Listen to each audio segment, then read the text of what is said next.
Welcome to Aircrew Interview. I'm Mike King, your host, and this is part 2 of our very first episode of Happy Hour with Paul Kennard. In this episode, we chatted very candidly about Warbirds, Top Gun 2, the F-35, and he gives some great advice about joining the RAF.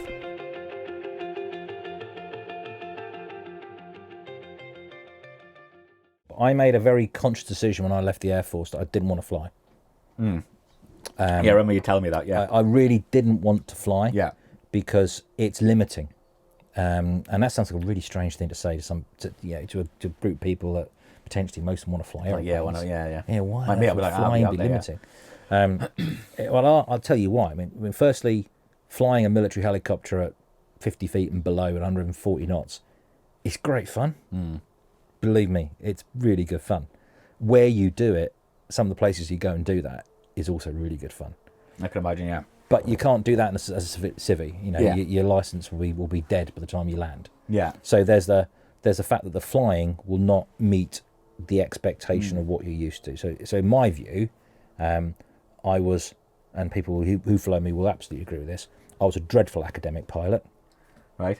I went back doing my Chinook refresher in 2010. I couldn't fly an academic quick stop to save my life. Really? I could stop the aeroplane really, really quickly in a pleasing and eye-catching manner. Yeah. But it was nothing like what you were supposed to do according to the CFS training manual. Right, so it wasn't by the book. It wasn't by the book. I'm not a by the book aviator. Right. And by the book, you can get away with that in the military because there's an operational need. Yeah. In the civilian world, you can't, and you shouldn't be able to, because you are exercising a completely different set of rules and regulations. Yeah. And a different skill set. So I knew that my flying style wasn't particularly compatible with the civilian world. Right. So I knew that. Yeah. And the other half of it was the fact that you are time limited. You are time limited as an aviator by age. There is a point, no matter how there is a good point you are, yeah. where your license will be removed from you because you're too old to fly commercial air transport. You can fly a bit longer doing different roles, but they tend to be the poorer paid roles. Right. So, a lot of people like me who moved into industry do so because there's longevity in it. Yeah. More longevity than there is in staying in aviation. Yeah. As a pilot. Yeah. And there's also a point where you feel, I've been there, seen it, done it, got the T-shirts, got the models, got the books, got the pictures. Yeah. And you think, well, do I need to go around that loop again? Yeah, I think that's. I've talked to a few pilots, and I said, "Why didn't you go, flying afterwards?" And they're just like, "I don't want to." It's like when you've flown the best, whether it be helicopters, transport, fast jets. They were just like, "I've done the best." You start with the best. I mean, once you've flown helicopters, Yeah. Exactly, yeah. Of course, yeah. So I was a bit surprised about that because I thought, I just thought like it was like a natural, almost a natural thing, like inbuilt. I want to go flying, but it's not for everybody after the military, which I was surprised about. It's not, and also when somebody actually presents you with a bill for it. Yeah. It's quite painful. Yeah. So a couple of years ago, I went and I thought, my accountant nagged me and said, "You go and do some flying because you can spend some money from the company." Yeah. So I thought, right, I'm going to go and fly something I've never flown. Yeah. Right. So I went and found a. I thought, I grew up child of the 80s, Magnum PI. Oh. Always wanted to fly. Always wanted to fly a Hughes 500 and MD 500. Right. So what I'm going to do, I'm going to go and hire an MD 500. So I went and hired an MD 500 for the day. And for an hour and a half. Yeah. £900 an hour. Crikey. Yeah. £900 an hour? Yeah, £900 an hour. My accountant was very happy. Yeah, I bet he was. I wasn't so happy. No. Because I thought, that's lots of money. It's a huge amount of money. That is a lot of money. So when you Thank you very start much. actually having to pay for your own flying, Yeah. rather than the Queen paying for you, That's a different story, isn't it? it changes your perspective somewhat yeah, of course. on what aviation is all about. So, cheers. Cheers. So for me, I do miss flying sometimes, Yeah. and I keep playing with the idea of going and getting a private pilot's license and scaring some poor flying school instructor. But I will do it at some stage, doubtless. But I can't afford to fly what I want to fly. Yeah. I want to fly Harvards, Mustangs, Yeah. Bearcats. Well, I won't fit in a Bearcat. They're like but, millionaire playboys. Yeah, that's the sort of stuff I want to go and fly. Yeah, of course. That I would get some measure of satisfaction out of it. But is there not a chance for you to go, I don't know, like Duxford? There's plenty of Warbirds down there, or is it not as easy to say? Yeah, can I do a bit of training? I'll fly for you. Yeah, well, the That's thing really is, simplistic. I don't that's know. really simplistic. Yeah, sorry about that. It really doesn't work like that. Yeah, okay. So a couple of tales. So I did spend a bit of time at Duxford when I was a very junior Chinook pilot. Right. And quite rightly, they require a commitment from you. And my timing was awful. I went up there as a very junior Chinook pilot. So pictures up there. It's me flying in formation with a Blenheim. Yeah. And a Chinook. So I think did you send me that photo? yeah. So that was at Duxford. I went up, flew a couple of times with the guys up there in a Chipmunk. Had a great time. I came very close to buying a share an aeroplane up there. Really? I went and flew an aeroplane, the Pilatus P2, which is beautiful. Oh, which, yeah. Which most people know as the fake Messerschmitt in Indiana Jones. Fantastic aeroplane. I went up with the owner. We discussed the price. We sort of said I need to go back, check it, confirm it with the long-haired group captain, i.e. the wife. Yep. And then she turned around and said, "Yeah, great idea, but we're about to have a baby." Yeah. And so I'm an LCR pilot working towards CR, about to become a father for the first time. And she said, "Don't buy a share an aeroplane." And how old were you at this point? 28. 28. Bloody hell. Yeah, I think probably wise idea. So she said, "Go buy a Porsche instead." So I went and bought a Porsche instead. Oh, as you do. which is a reasonable. Is that the model of it? Let model me see. there. Yeah. So this is what you had. Yeah, and the pictures of it there. So that was an old 1985 911 Convertible as well. Targa top. Oh yeah, I'll show you this picture, folks. Yeah. Like I'll get a few pictures. Jeez. That's a cool car, though. It was fab. That's outside my old Marie nice. Quarter at Odeum. So I thought, well, I'll come back to this vintage flying lark, and of course you never do, because you then get busy, and then you get overtaken by events.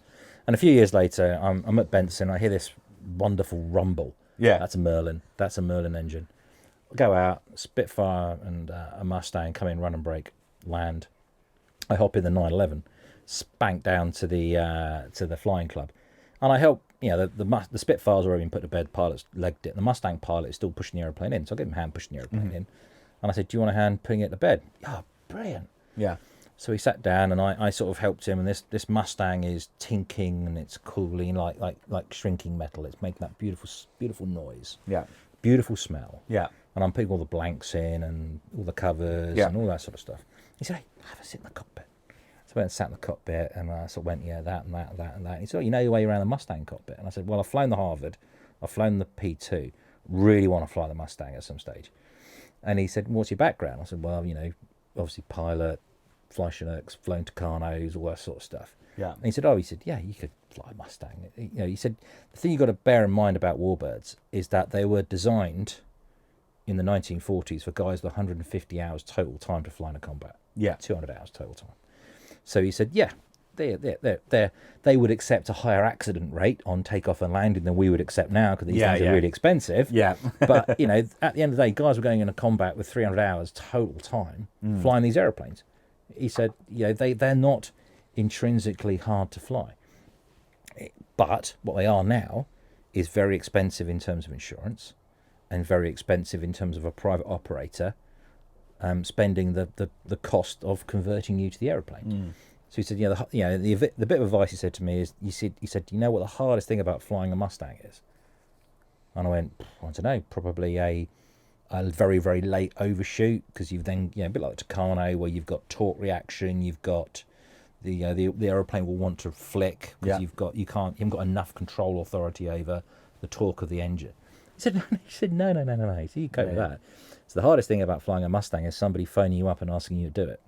Really? Yeah. He said, that's the thing. So, and to get yourself into a position where somebody phones you up and says, "Do you want to fly my Mustang?" costs you tens of thousands of pounds. Really? Because you've got to have done tail drag conversion, lots of time on a Harvard. You've put it on and done the Stallion 51 course in Florida. And by the time you add all that up, that's £30,000-40,000. So people, because these things are costing, if you use the gauge of what the two-seat Spitfire world is charging, they're charging broadly about $2,500 for half an hour. So you're looking at that to make money, which again, they're making money. There's nothing wrong with that. they're probably charging somewhere around $4,500 an hour to fly the aeroplane. Yeah. So if you need 15 hours to convert to a Spitfire at $4,500 an hour, you're not getting much change out of 60 grand, are you? Absolutely not. No. And that's the problem. So Right. you say, you know, would I love to? I'd absolutely love to. So I would simple as absolutely love to, just but it's pop never down. that. It's never that simple. And yes, there is there is always a pool of guys coming out of the Air Force and the Navy. You know, Simon's good mate of mine's flown the Swordfish down at Yoves. Other mates of mine are, Smithy, Spitfire pilot, good mate of mine. Obviously flown loads of stuff as boss of the Battle of Britain flight. He's somewhere around the world flying a PC-12, following a Silver Spitfire at the moment. Yeah, Smithy's a top lad. Lucky bigger. What was he on? Was he on Battle of Britain? Smithy was a Chinook pilot. Was he really? Yeah. Oh, right. I don't know about the guy. Right, so Smithy's first tour was as a Chinook pilot, and then he went to instruct, and then went Jags, Reds, Battle of Britain. Right. So probably the perfect career, apart from he should have finished off on Chinook again. Yeah, obviously. But he actually did, because I've had a good mate of mine took a Chinook up to Coningsby, and Smithy actually got a go in the Chinook just before he retired. Oh, nice one. He got another go in the Chinook. Yeah, real aeroplane.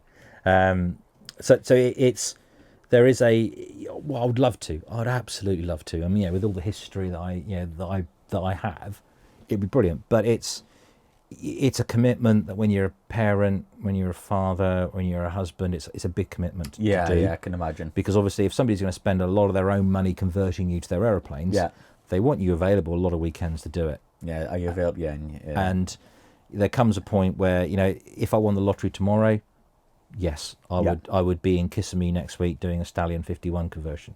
Absolutely no doubt about it. Buying your own whatsoever and buying my own. I mean, even Tom Cruise can fly a Mustang, so it can't be that hard.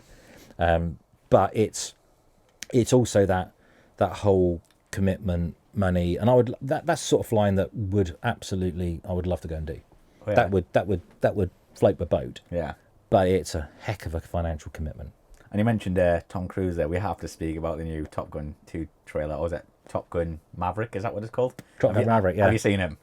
Yes. Yeah, of course. Natch. Silly question. But what do you think of it? What do I think about it? Yeah.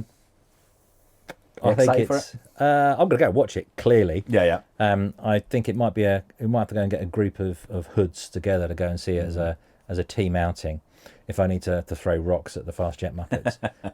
But no, I mean, I've just written an article for Forbes about pilots, and I said, for me, teenage me, I remember being 15 at a cinema in Brighton as an air cadet. Yeah. In my air cadet uniform, collecting RAFA money for RAFA, and we had to sit there all day basically. So I watched Top Gun 3 times in a day, and it's one of those sort of total life affirming experiences. I wanted to be a pilot. Oh, yeah. My goodness me, I walked out, and to be honest with you, that is the movie that completely changed aviation. Totally. Yeah. Totally changed aviation. Suddenly, being a pilot meant you didn't look like a 1970s porn star with a really dodgy moustache. Suddenly, being a pilot was you rode motorcycles, wore cool aviator sunglasses, leather jackets, and you had fun.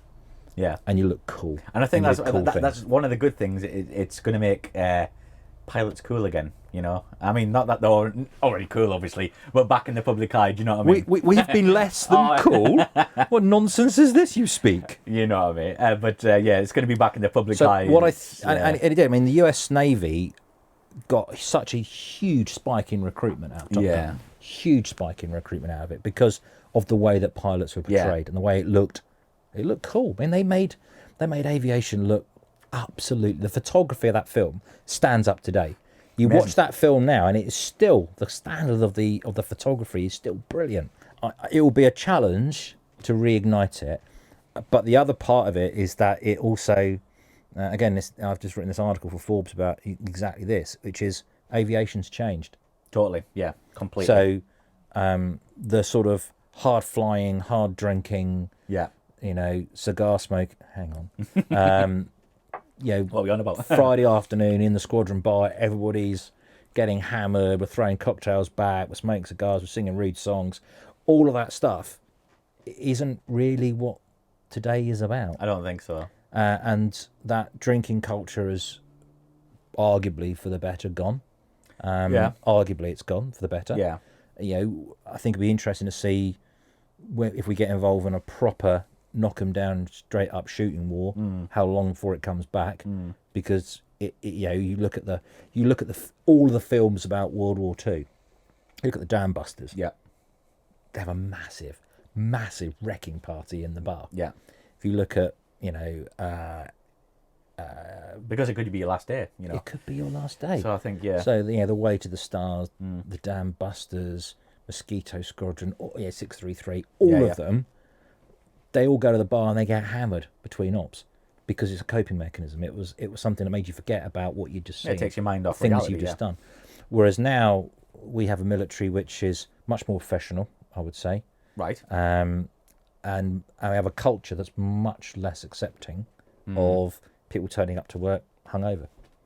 Yeah, the people that, again, I've written about this, the people that we need to recruit in today's military are less and less people with great pilot aptitude and more people with good, I'm not going to say computer literacy, that's wrong, but capacity, networked, that ability to multitask and interface and understand a bigger picture. I heard people who do play video games apparently are people they want to recruit because they can multitask and they're doing a lot of things. We've made the aeroplanes easier to fly. Yeah. So that's the thing. The aeroplanes of the 50s and the 60s were Your focus, a lot were was on very that, very unforgiving, mechanically driven aeroplanes where stick and rudder stuff actually was important. Yeah. Yeah. What we've got now are aeroplanes where the stick and rudder is completely disconnected from the flying controls. Yeah. You're effectively moving a translational rate controller. You say, I want this effect, and I put the stick into that corner. It does it, yeah. And the computer gives you what it can relative to the motion you're doing. Yeah. It is not a sense of feel or a sense of danger. Like the aeroplanes do not talk to you the way they used to, in terms of buffet, in terms of noises, in terms of all those little things an aeroplane tells you where it's not happy. Yeah. The computer has control of the aeroplane nowadays. So your job as the guy in the aeroplane, I mean, you're almost using the term pilot anachronistically. Yeah. It's almost not a pilot now. It's actually the systems controller in the aeroplane. Operator or something, yeah. And increasingly that pilot is actually not going to be sat in the aeroplane. Yeah. And that's where we're going. And we talked about the sort of spotter community, the enthusiast community, and how many times do you see people put up a picture of RIAT 1985 or RIAT 1990, and there's a Boscombe Dam. That was one this afternoon of every jet in a line. And there's like 40 Phantoms lined up, yeah. and there's loads of C-130s, and there's F-104s. Yeah. And everybody goes, oh, it'd be great to go back to the old days. Right, so you'd like to go back to the old days. We were killing crews every week because the airplanes were dangerous. But we had mutually assured destruction, and we all could have been dead in half an hour. Yeah. You really want to go back to those days to poke? We made the best of those days. We made our hobby the best of those days. Yeah. But those days were frankly terrifying. Yeah. And if you're an aviator in those days, your chances of dying on the job were significantly higher than they are now. So now you might say, oh, it's already boring because all the airplanes fly themselves. We've only got 120 odd Typhoons. Well, that's because they're 4 or 5 or 6 times more capable than the aeroplanes they replaced. They can do the same job of 600 aeroplanes. Probably hear this all the time. I get sick of hearing this thing. It's the F-35. They absolutely hate it, and it's like, Of course they do. Doesn't annoy me, but frustrates me is Harrier fanboys. Oh God, yeah. So I absolutely understand how the Harrier had. If you look at post-war UK aeroplanes, you've got the Harrier, you've got the Vulcan, you've got the Lightning, and it's kind of the big three of true British post-World War II aeroplanes. The Canberra sits just below. The Canberra and the Hunter sit just below that. Yeah. But in terms of the majority of the people I would categorise as enthusiasts nowadays, the Vulcan and the Harrier are up on pedestals because of what they did and what they represented. So there are people there that are absolutely predetermined to hate the F-35, which is very strange because they see it as not as charismatic as a Harrier, and they're possibly right. It probably isn't as charismatic as a Harrier, but when you see people say, "Oh, I bet everybody wishes a Harrier came back into service," not really. If I was a pilot and I had the choice of an F-35 and I had a choice for Harrier, knowing what I know about the threat systems they're going to go and fight against, you take the F-35 99, if not 100 times out of 100. Absolutely. simply because the world has changed. You wouldn't sit there and send a guy up in a Hunter against a flanker, would you? Absolutely not. You no. wouldn't do it. No. You just wouldn't do it. So, yes, the Marine Corps still fly the Harrier. Yes, they do, but that's for different reasons. Because they have more money. Yeah. They have a different budget. The UK made some very harsh decisions in SDR 2010 for some very sensible reasons, and the Elite Harrier was a very controversial one. And I've got a lot of mates who flew the Harrier, a lot of mates, and they're all very, very sore still about it. Quite understandable. You don't like your wheels being taken away from underneath you. I completely get that. But from the social media point of view, Harrier diehards need to just let go.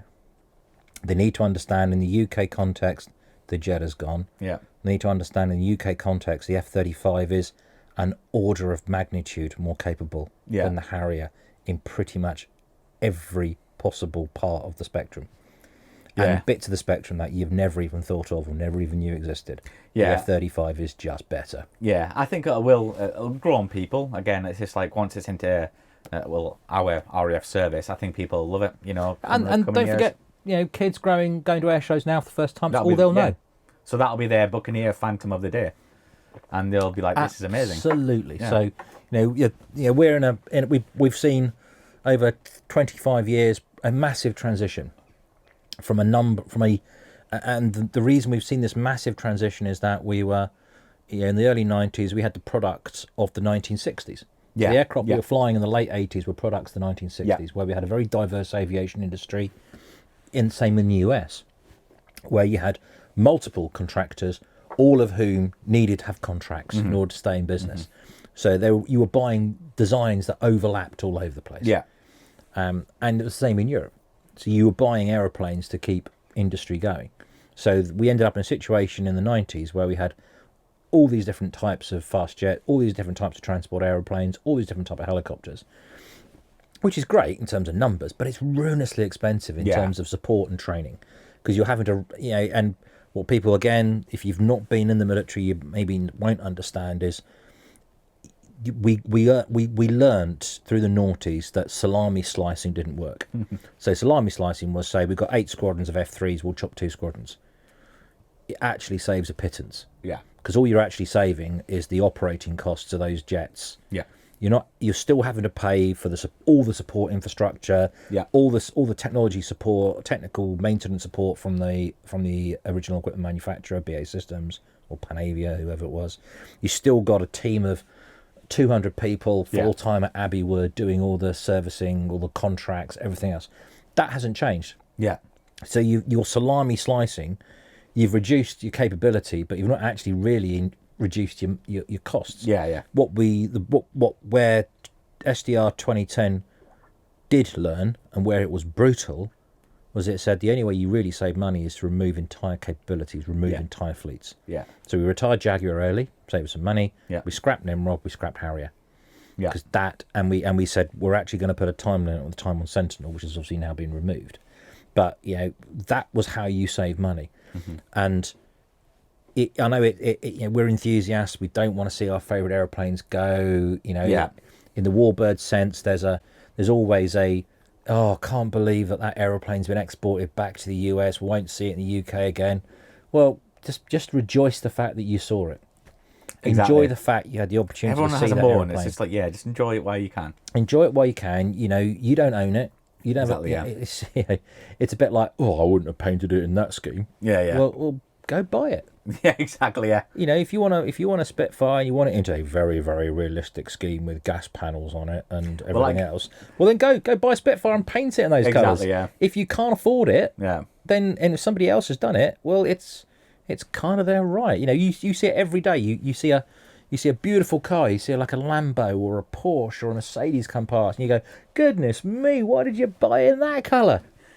Because it's their choice. So obviously, this is archetypal aviators. This one I'm nervous about, chaps. So this stuff is disgusting. Doesn't really smell of anything. No, there's a reason for that. Oh God. Oh God. Right. Cheers, Boo.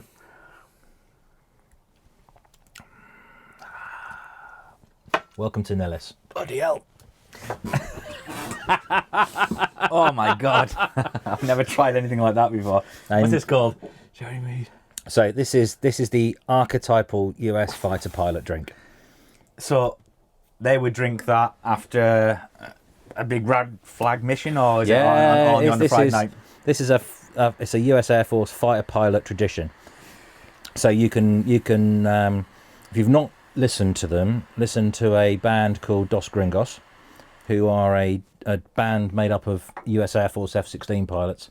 Yeah. And they actually have a song named after it. Yeah, I've heard of the song. I know the song. Yeah, I just didn't know. But we won't quote the lyrics for a polite audience.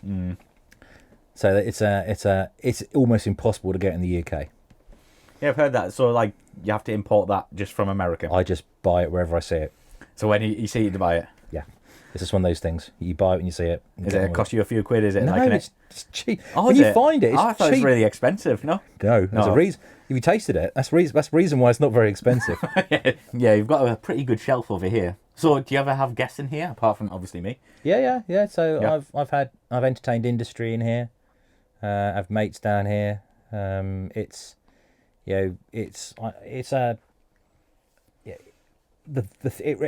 sort of replaces the things that I miss about the military. I miss the crew room. This is my crew room in effect. It's your crew room, yeah. So it's full of the sort of stuff you'd have in a military squadron, which is tat hanging off the walls. Yeah. You have stuff that you've liberated from various places during your careers. Yeah. That you proudly display, models, pictures, whatever. It's that sort of. I go back to Odium and I go and walk into a squadron crew and it's just like, oh yeah. And as always, you remember the good things. You don't remember the sort of, oh god, I've got to be up at 6 to be in work for a 7 o'clock met brief for 2 hours in the TAC park. Hindsight is always good, isn't it? Lifting triple underslung loads. Yeah. Yeah, you remember the good things. You remember the stuff that was exciting. You don't tend to remember and that was, when I only had that limited amount of time on the aeroplane, but the OEU was good because when you flew, it was nearly always interesting flying. Yeah. You never did the mundane.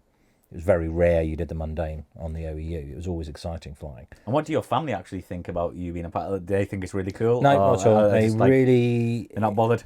No, we never made a big deal of it. It was none of the kids have shown the slightest interest in doing it.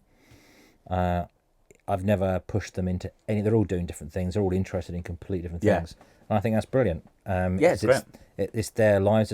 There's a lot of military brats, and that's not brats as in they badly behaved. It's brats as in a term for, children that follow their parents. There's a lot of military brats in the military. The military's there's a familial tradition in that where father daughter follows. They follow on. They follow each other. And that's great, and I completely understand that. Same with some schools, the same with some universities where you follow it. But I wanted my kids personally just to go and find their own path in life. Find what there is nothing worse, I think, than trying to force a career on your child that perhaps they're not suited for, but they feel out of some sense of loyalty they should follow. So I said, always said to my kids, if you want to do it, I'll encourage you and I'll help you, I'll support you, but you've got to really want to do it. Yeah. Aviation's a cruel game. Totally. You've got to really want to do it. And, the people, the other side of the barriers, if you like, they only see the good bits. Yeah, totally. They see us at air shows having a hoot and a roar and, enjoying ourselves and, I'd love to be there. But you have to realise the amount of hard work that goes in to get there, and then the amount of stupefyingly boring things you have to do. Mm-hmm. Flying a helicopter for 8 hours in a straight line to transit somewhere is really, really dull. I remember Typhoon pilots telling me about operations over Libya, how bored they were because they're getting airborne. They're doing like 6-7 hour sorties for about 20 minutes of ops. Yeah, because the transits were there and the tanker brackets and everything else. Yeah, you do a lot. It all sounds really glamorous. But it's not like Top Gun. It's not glamorous all the time. Yeah, you do some really boring flying, and when you're sitting there busting for a leak in an immersion suit and you're 2 hours away from landing, it ain't glamorous. Where'd you go? Well, there's it there. Luckily, the Chinook had a relief tube down the back, which obviously the senior soldiers that we used to fly sometimes knew was a relief tube. So what we would tell Even the name sounds awful. relief tube, yeah. Yeah. But we would tell the very junior officers it was a Gosport tube, and they could talk to us through it. So all the old one fell for it, sweats, did they? all the old sergeants knew exactly what it was, and we would get the very junior officers to get in there, tell us what you want the pilot to do. And all the sergeants are sitting there wetting themselves down the back of the aeroplane, and they know exactly what the officer's doing. But was your dad or family in the RAF? Is that how you? No, go for so I had my natural father sort of left when I was quite young, but he was very aviation enthusiastic, so he left a bit of a marker on me. And my stepfather was very, very keen on the military. Right. So he restored vintage vehicles. So I've got a Jeep and a Dodge weapons carrier there, which are two vehicles that he restored. So I used to hang around as a kid in the back of a Jeep and stuff like that, which was just like immense fun. Yeah. So I got my sort of desire to be in the military from him, and there was some sort of desire about flying handed down from my natural father. So I knew from the age of 5 or 6 I wanted to be involved in aviation. And yeah, I wanted to fly, but you build it up to be this enormously complex, difficult, dangerous, only really clever people do it.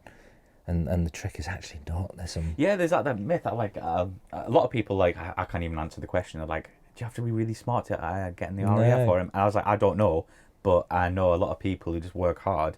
They're not naturally gifted or anything like that. So. And I mean, for my day, it was 5 O levels.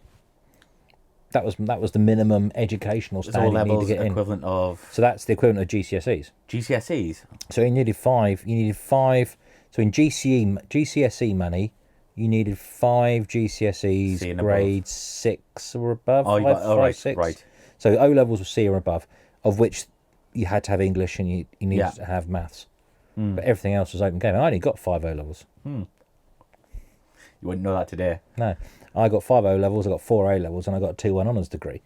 I got better as I got older. Yeah. But you only needed 5 O levels to get in.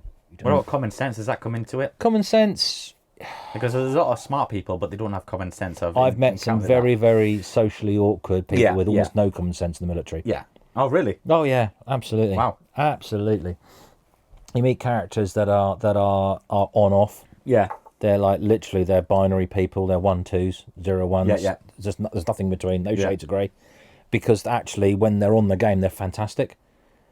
And then they have an off day, and the off day, it's just like, how on earth did you even get here? Because that's just the way they are. So you don't have to be massively smart. You don't have to be massively intelligent. You don't have to be like at Oxford in charge of the debating. Yeah. No, absolutely not. I did a history degree, for goodness sake.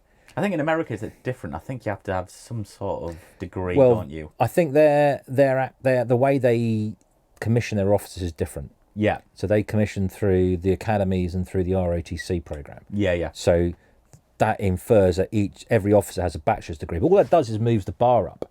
Yeah. So the US Air Force, the US military has this problem where if you want to then become more than a major, you really need to be having a master's degree. Master's degree, yeah. So everybody's going to try and do more school in the US Air Force, the US military, because more school buys you more ranks in some cases. And that you can end up chasing a false perception if you do that. Yeah. You end up with lots of people that have spent lots of time in school. Yeah. And one of the things I would be concerned about the military nowadays is that we're not actually breeding any experts in anything. Yeah. What we're doing I've heard that before. We're breeding senior officers who are you don't get me wrong, it's very, very rare you find an idiot as a very senior officer. You do find them, but it's very rare you find an idiot. Yeah. What you do is you find somebody who actually is a very capable individual, but he has no depth of knowledge apart from the frontline role that he did.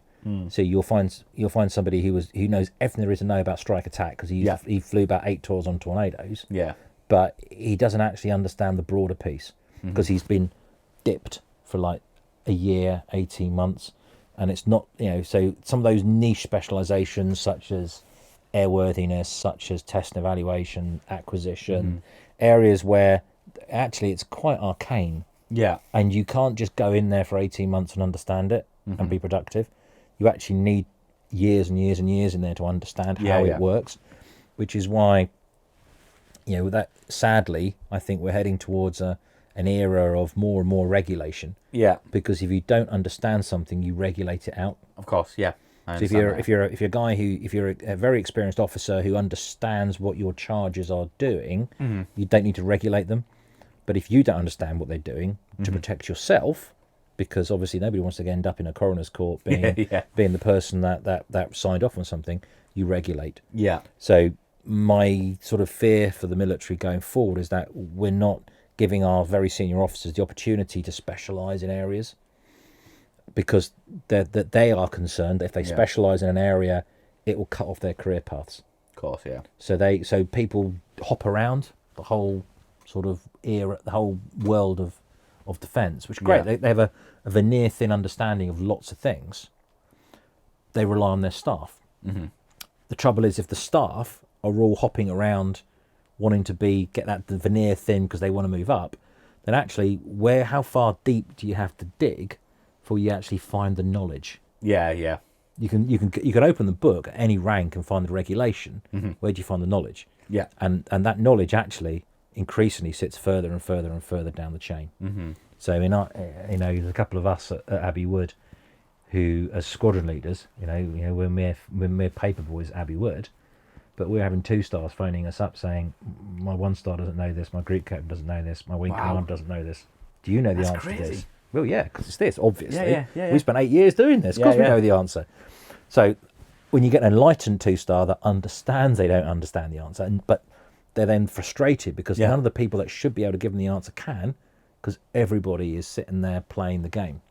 I see, yeah. So a smaller military is a little bit dangerous in those terms, because you're not bringing a broad church of experience up towards the top. You tend to bring people with a very narrow band of the same experience up to the top. So that would be one of my concerns going forward, is how do we make sure that we get a good spread of experience at the top? I mean, what advice would you give to young folks, let's say, 13 onwards or something, to be going into the military today? Would you recommend it, and how would you, give them advice of, how to go about it correctly? Right. So, if I could get back in, if I was talking to a 13-year-old version of myself today, I would say do it again in a heartbeat. Really would. And I would say don't be disparaged by dinosaurs on social media. Because there's a few of them. There are a few dinosaurs on social media that will complain, oh, it's not like it was in my day. Oh, it was brilliant. You could have engine failure anywhere over Lincolnshire at 10,000 feet and land on a bit of RAF comp. Yeah, great, fantastic. It's not relevant. You will still have the best possible time that you make of it. You will still be on a flying squadron with like-minded people. You will go and do things that you would not believe you are capable of. You'll have experiences that you will not believe are out there to have for free.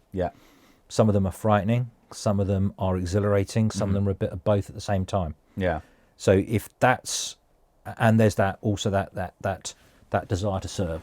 For me, the high points for me were in 2003 lifting a very badly injured Iraqi kid out of forward operating base at Alamara, flying him down to Basra. And we saved his life that night. Brilliant. That must have been massive reward, Massive reward. His dad's in the... It's my birthday. I'm in a tent on Alamara at night with a good mate of mine and as my other pilot. And we're in the cockpit flashing this aeroplane up. The kid's dad's in the cockpit throwing his life savings at us, saying, start the aeroplane. Oh, get him out. Because he's slowing us down now. His culture is I throw money at a problem. And it happens. He's literally thrown his life savings in dollars into the cockpit. No way. Like, get him out. And we saved the kid's life that night. So that's you will do things that will reward you in ways you cannot anticipate. Do not expect to have the same career that I had. In the same way, do not expect to have the same career that the people that taught me how to fly had. It will be a different career. You will do different things. There will be a different ethos. There will be a different mindset. But some things will prevail. And that sense of identity, that sense of brotherhood, that sense of community that you get in the military is still strong. Yeah. And looking at it more objectively, you'll get a trade, you'll get housed, you'll get fed, you'll get watered, you'll get a great set of skills that are instantly transferable into the civilian world. So I would say to any 13, 14-year-old kid now, my advice would be join the Air Training Corps. Just do it. If nothing else, it will give you a sense of whether you really want to do this. Join the Air Training Corps. Do some flying, because you may find you throw up every time you go up in a tutor. I had this. I used to do some AEF flying on a tutor, and I had this lad who got in one day, and I said, "What do you want to do?" And he said, "Sir, I want to do aerobatics, and you can't make them hard enough." I said, "You really sure?" Yeah. I've flown tutor loads of times. He lasted 8 minutes. Oh God, was he all that? He was all. No, he was good. Oh really? But he hadn't flown with me, had he? He lasted 8 minutes before he threw his hoop up, and he said, "I've never done this before, so I don't know what's." I said, "Well, life experience, life lesson learned." Yeah. Don't come in this aeroplane with all on the big time Charlie. Yeah. Because someday somebody will trip you up, and it's just unfortunate you fly with me today. Yeah. So I would say join the Air Training Corps, get some flying experience, get some idea behind you whether you want to actually do this, and go for it, because the Air Force needs people. It will need different people. It will need different people to me. It will need people with more IT skills, more cyber skills, more network skills, more maybe actually even social media skills, because it's That's the world we live in. It's a different world we live in. It's a different battle space that we fight in. So absolutely, I would say go for it, enjoy it, work hard at school. Don't do stupid things. Don't get yourself a criminal record. Don't do daft things. The Air Force the military is quite understanding that kids will be kids. Yeah, of course. Don't be daft with it. Yeah. Don't be stupid with it. Keep your nose relatively clean, and I would also say engage early. Yeah. So one of the things, I don't know if they still do them, but they used to do things called tests in advance, where you could go to Biggin Hill or Cranwell now, and they'd give you like a quick once over and just say, "Mate, you're not going to make this because either you're colourblind, your heart, So it gives you early on, don't invest too much. Don't invest. So go and do that sort of stuff. I had friends whose just knee to heel, or buttock to knee were too long for the ejection seat. Yeah, things you don't don't even think about, because you can actually be relatively short but have an anthropometric measurement that's out of limits, because you just got long arms, you got a long part of your leg or something that's just you haven't even thought about. Yeah. So before you've gone wholehearted, all chips in, I want to go and be a military pilot, maybe go and take some advice. So I'd take some advice. Good advice. Yeah. I would work hard. I would study hard. I'd understand what I'm getting into. Absolutely. And the best thing about the ATC was you go and do your station visits. You go and actually experience life on an RF station for a few days. And you turn around and think, "Oh yeah, that's what I want to do." And if later on you say, "I want to go to university," pick a university or university air squadron. Right. And again, the old sods will turn around and say, "It's not as great as it used to be." Ignore them buggers. But you know what? It's still free flying. Exactly. It's still the best social club you get in the university. You have an absolute hoot and a roar, and you get some flying still. Absolutely. And again, you find out whether you're cut out for it, and they'll tell you. Absolutely. You may not be. You join the Air Force, but you might not make it through pilot training. Yeah. So maybe consider being a air battle space manager, or being a whiz op, or being whatever. The Air Force is expanding. Yeah. For the first time in 10 years, the Air Force is expanding, because we need more pilots, we need more crews. We're going back into maritime. We need people to sit on the back of P8s. We need more people to sit in cabins controlling RPAS.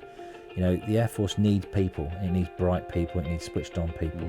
So the career's there. You'll just have a different career to me and my colleagues. But that's not to say it won't be anything less fun or less rewarding. It will just be in different areas. There you go. Well, Phil, thanks very much for the first Cheers. episode of Happy Hour. Happy Hour. Yeah, it was absolutely brilliant.